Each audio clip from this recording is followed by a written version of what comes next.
Muy buenas tardes, mis estudiantes. Reciban una cordial bienvenida a esta su clase de semiótica. Bien, hoy vamos a hablar un poco sobre la definición de semiótica. La semiótica es también conocida como semiología o teoría de los signos. Es el estudio de cómo utilizamos los signos para crear y transmitir sentidos o significados mientras nos comunicamos, ¿ok? Se puede llegar a pensar que la semiótica en principio tiene su comienzo en el momento en que el hombre se interroga acerca del sentido del mundo, acerca de cómo interpretar la realidad y comunicarla mediante algún medio. Los orígenes de la semiótica se remontan a la antigüedad griega, cuando en la cuna de la medicina, principalmente con Hipócrates y Galeno, se aplicó para observar y estudiar los síntomas como reveladores de enfermedades. Como es de esperarse, la semiótica está estrechamente relacionada con el lenguaje, ¿ok? Aquí les comparto un par de pensamientos que aluden al lenguaje, ¿ok? El primero es de Aldous Huxley, si mal no recuerdo se pronuncia así, y el segundo es de Octavio Paz. Vamos con el primero. Las palabras nos convierten en los seres humanos que somos realmente. Privados del lenguaje seríamos como los perros o como los monos. Pues los perros se comunican mediante miradas, mediante gestos, y los monos pueden emitir sonidos, pero no sonidos 100% igual que nosotros. O sea, hay experimentos, pero no se igualan del todo al lenguaje humano. Y el segundo pensamiento es: el lenguaje es una condición de la existencia del hombre. ¿Okay? Es algo que nos identifica, algo que nos resalta del resto de las criaturas. ¿Okay? ¿Se dice semiótica o se dice semiología? ¿Tienen alguna diferencia? Bueno, el término semiología viene del griego semeion, que significa signo. Y bueno, la respuesta depende en gran manera a qué autor se le pregunte. En general son términos que se utilizan como sinónimos. Sin embargo, hay quienes defienden que la semiología es la descripción de los sistemas simbólicos, mientras que la semiótica es el estudio de los sistemas particulares, por ejemplo, las imágenes, las modas, el cine, la publicidad, entre otros. A nivel formal y especialmente desde el año 1969, que se institucionalizó la Asociación Internacional de Estudios Semióticos, se reconoce un solo término, semiótica, para abarcar los dos tipos de estudios que hemos mencionado. ¿Okay? El tema de hoy se titula Raíces filogenéticas y antropológicas de la semiótica.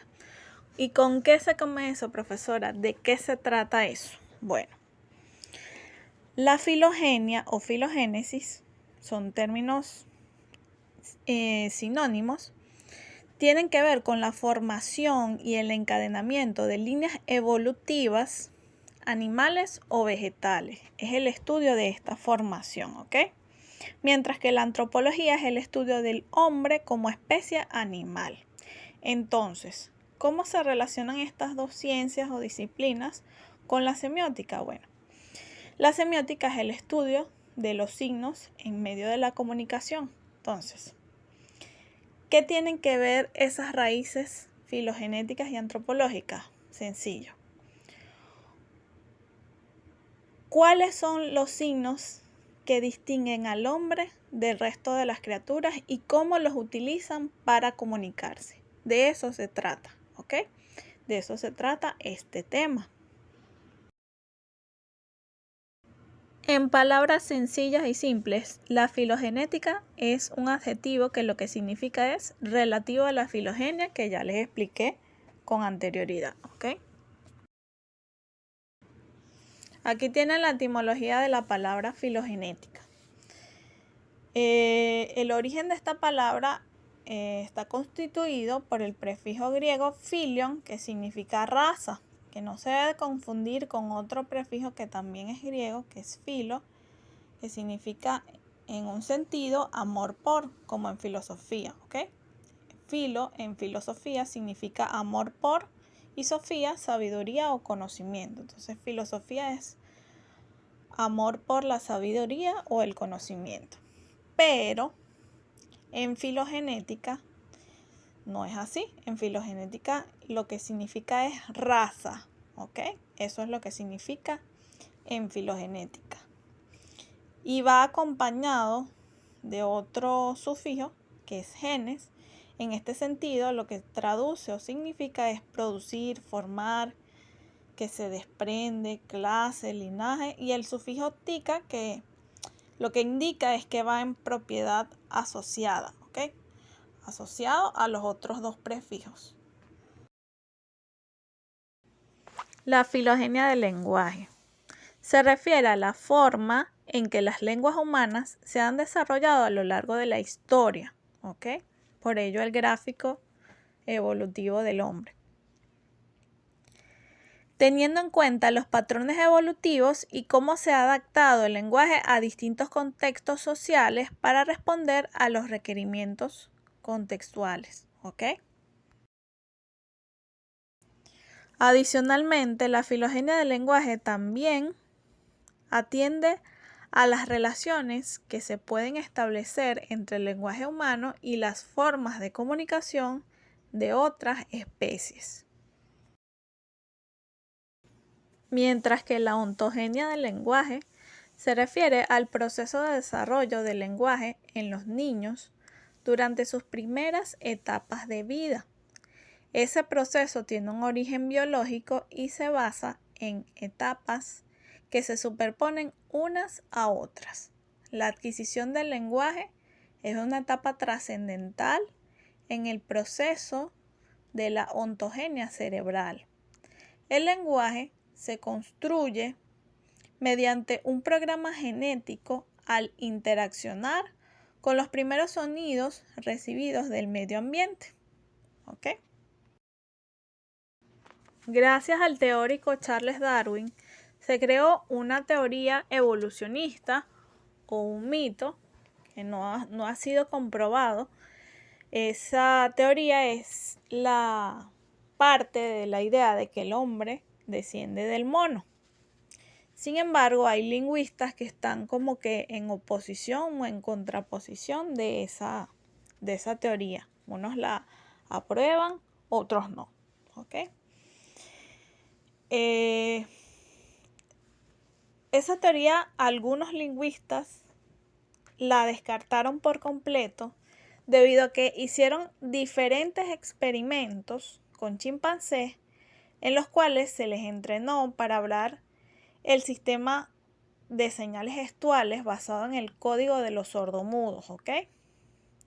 Es claro que los logros obtenidos en los monos no provenían de un aprendizaje espontáneo, como en el caso de los niños, sino que era un entrenamiento a base de premios, castigos o recompensas, ¿ok? Unos trucos que se les daban a los monos. Bueno, tú repites tal palabra, tú aprendes estas letras y yo te doy una comida, un beneficio para la criatura, ¿ok? A diferencia del niño, que a sus primeros años de edad, para poder hablar, no necesita de ningún artilugio, ¿ok? El niño aprende a hablar espontáneamente, natural, ¿vale? O sea, el niño imita los sonidos de sus padres, de su familia, de su entorno, y aprende a hablar de una manera tan espontánea, tan natural, sin castigos, sin recompensas, todo fluidamente. ¿Okay? Según varios hallazgos científicos y arqueológicos, además de antropológicos, el hombre fue y aún es Homo faber. ¿Qué significa Homo faber? Artífice de instrumentos. También Homo ludens, es decir, aquel que toma a juego su supervivencia. Homo economicus, que tiene relación con la productividad de bienes y servicios. Homo politicus, que tiene relación con la sociabilidad, con el sentido gregario o grupal. Y por último, pero no menos importante, Homo sapiens, que significa animal racional, animal que piensa. En un momento de la historia es de imaginar en el hombre primitivo, o sea, de muchos años atrás, los hallazgos arqueológicos que se encontraron muestran que la zona del lóbulo frontal no era tan amplia como en la actualidad, es decir, el hombre no razonaba tanto como en la actualidad. Y ahí también está ubicada la zona donde está el lenguaje. Entonces, digamos que no existe la certeza total de que el hombre primitivo llegara a hablar un idioma como tal, sino que de repente emitía algunos sonidos, pero no tenía, como quien dice, un idioma como tal. Eso no se ha ni descartado del todo ni confirmado del todo, es una teoría, ¿ok? Bueno, por eso se dice que es de imaginar que haya entrado en la posibilidad este hombre primitivo de descubrir, crear y aplicar el instrumento del lenguaje. Es en ese momento cuando se manifiesta como un nuevo homo, que sería el Homo symbolicus y el Homo loquens, hombre que simboliza y habla. El ser humano es un ser dinámico en su devenir, en una autopoiesis. ¿Qué es eso de autopoiesis? Es lo mismo que autorrealización. Es capaz de construir un saber y autoorientarse en un constante encuentro consigo mismo y con los otros. Es un ser complejo como unidad y diversidad humana multidimensional. Esto lo plantea un teórico llamado Edgar Morin. Edgar Morin dice que el hombre es un ser complejo y que tiene varias dimensiones, por eso dice multidimensional, en quien se da a la vez una interdependencia e interrelación.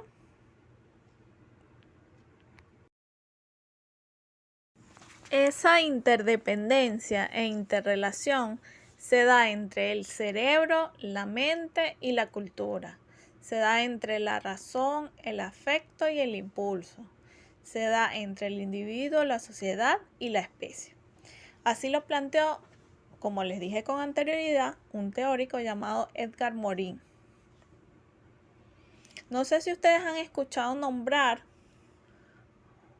a un psicólogo llamado Abraham Maslow. Él tal vez lo vieron en psicología en el bachillerato o en algún libro, no lo sé.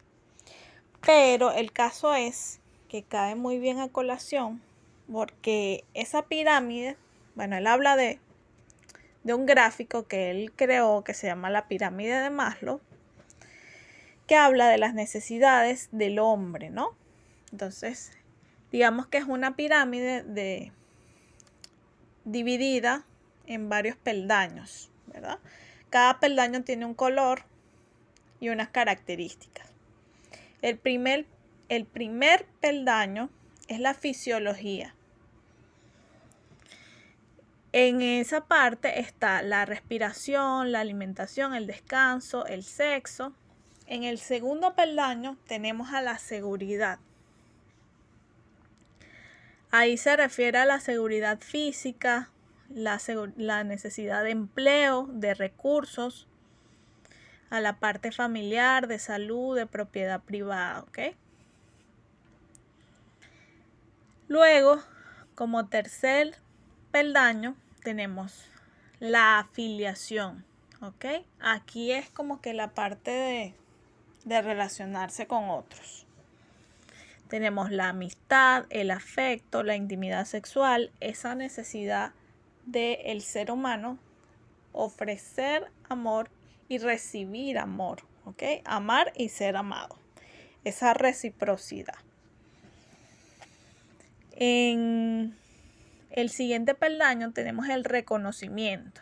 El reconocimiento se basa en el autoconocimiento, en esa confianza, pero en la confianza en ti mismo, no solamente en los demás. Aquí tenemos valores como el respeto, tanto consigo mismo como por el otro, y el éxito, ¿ok? Y en la cúspide o en la cima de la pirámide tenemos a la autorrealización. La autorrealización tiene que ver con la moralidad, con la creatividad, la espontaneidad, la aceptación de hechos, la resolución de problemas, etcétera, etcétera, etcétera. ¿Ok? En eso consiste la pirámide de Abraham Maslow. ¿Ok? Y bueno, continuando con lo que les comentaba, y lo traje a colación porque se relaciona con el tema en el sentido de que el hombre vive y se desarrolla fundiendo varios aspectos, varias áreas o necesidades humanas. ¿Para qué? Para lograr una total realización. Por eso traje a colación eso.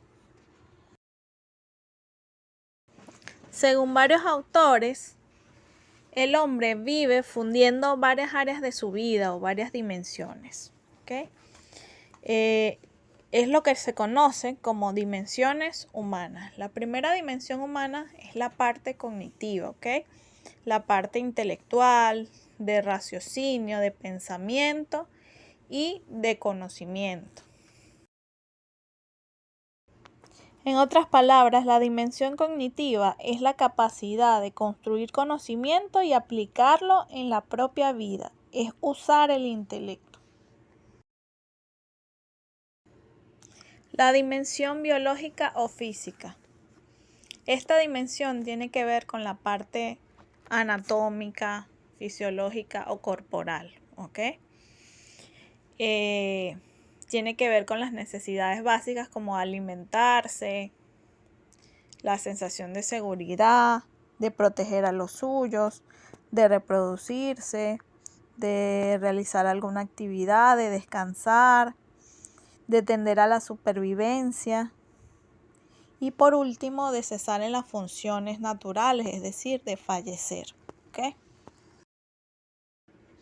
También tenemos la dimensión afectiva o emocional.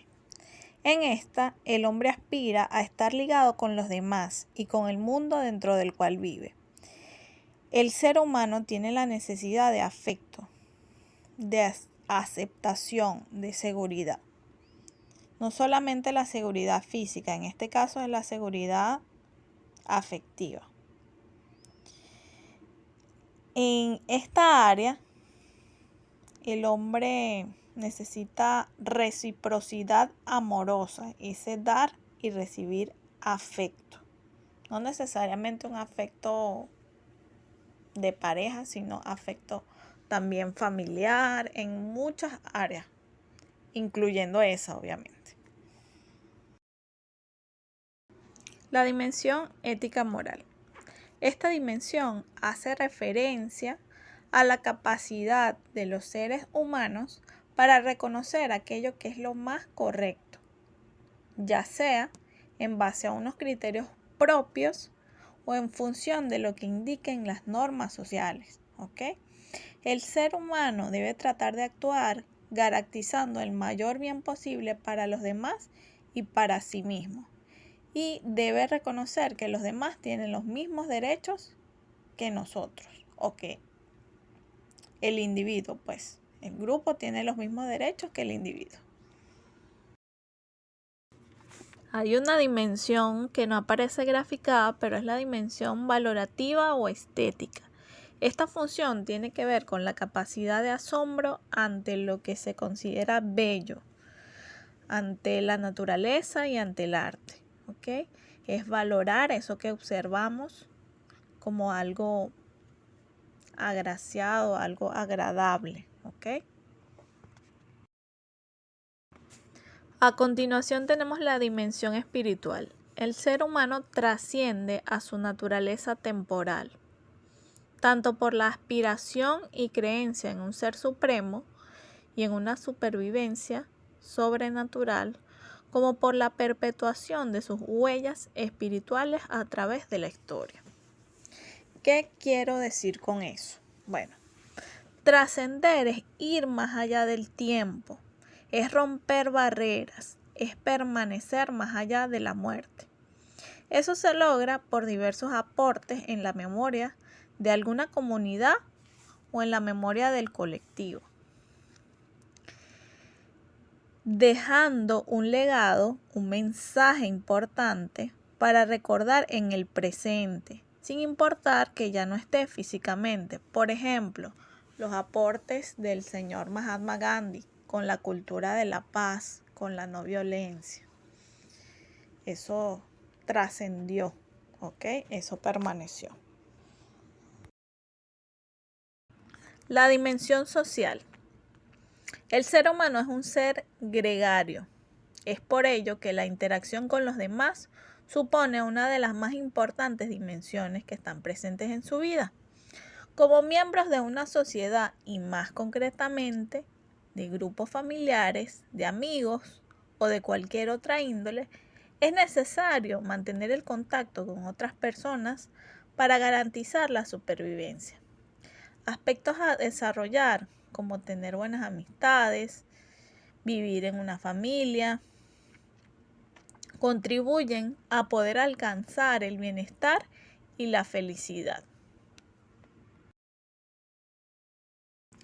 La dimensión simbólica o comunicativa. Esta hace referencia a esa habilidad del ser humano de poder crear sistemas más o menos complejos de signos y símbolos con los cuales puede interactuar con los demás. Y es que el lenguaje es lo que nos permite transmitir nuestras ideas, opiniones y experiencias, sin necesidad de tener que representarlas físicamente. Pero entonces, ¿en qué difieren la comunicación animal y el lenguaje humano? Bueno, teóricos como Yerkes, como Olerón, en el año 1985, quienes con gran paciencia buscaron el efecto deseado, es decir, que el chimpancé hablara, aprovechando los mecanismos del condicionamiento operante, es decir, dar un castigo o un premio según la respuesta deseada, ¿ok? Estímulo y respuesta. Estableciendo en el animal conexiones de estímulo, es decir, ofrecerle algún tipo de alimento, y la respuesta asociada, es decir, la producción de sonidos lingüísticos o habla. Esto no tuvo los mejores resultados que digamos, pues. La historia ha demostrado que ese tipo de experimentos lleva a un rotundo fracaso. Por lo general, el chimpancé no ha logrado reproducir más de 3 o 4 palabras. O sea, sí logran repetir unas que otras, pero no son capaces de combinarlas de una manera suficientemente creativa, ¿ok? Y allí radica una de las principales diferencias con respecto al lenguaje humano. Mientras que ellos solo pueden repetir una que otra, nosotros podemos tener una combinación ilimitada de palabras, ¿ok? Y bueno, estructurar las oraciones en diferente orden, ¿ok?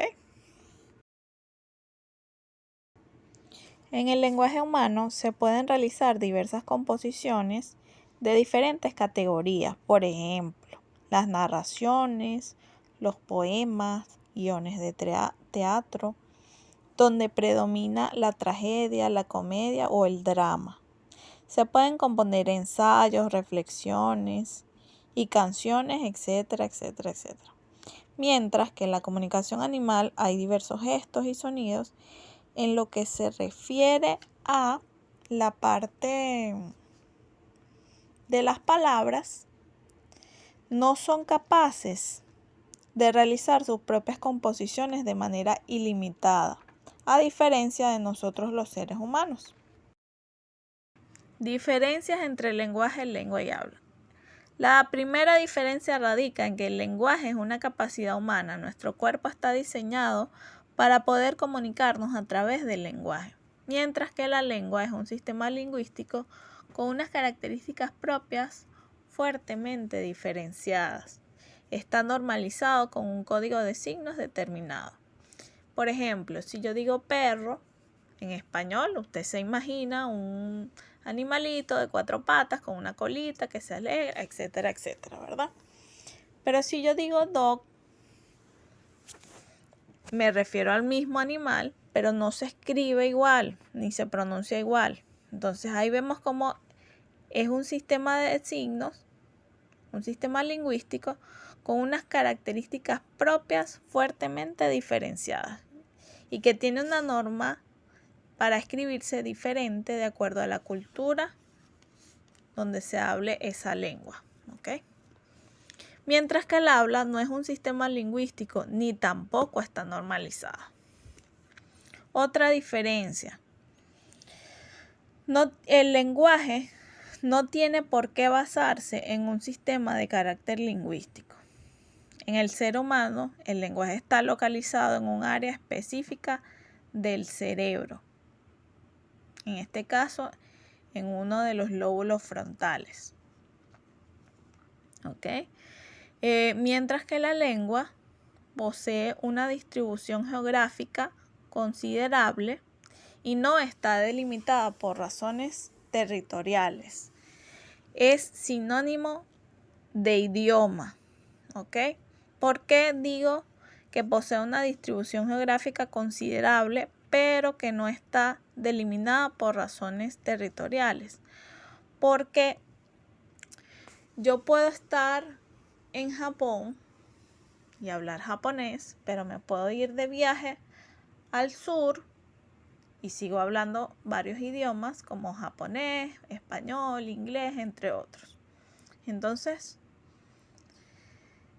no está delimitado necesariamente por la parte territorial. ¿Por qué? Porque las personas pueden viajar y no necesariamente se puede medir tan fácil. ¿Ok? Pero sí tiene, como dije al inicio, una distribución geográfica considerable. Por otro lado, una diferencia más tiene que ver con el habla. El habla no puede tener una distribución geográfica definida, porque el habla es muy individual, ¿ok? Otra diferencia. El lenguaje es un concepto abstracto. La lengua tiene un número importante de hablantes. Y el habla se manifiesta en un acto concreto por parte de cada individuo, como les decía. El lenguaje, al inicio les dije, el lenguaje es universal. La lengua tiene un número importante de hablantes y el habla se materializa en un acto individual. ¿Qué es el habla? Es la ejecución particular o personal de esa lengua. ¿Ok? Por eso nadie habla igual ni con la misma entonación, nadie tiene el mismo tono de voz ni el mismo bagaje cultural del otro. Entonces todos hablamos de una manera distinta.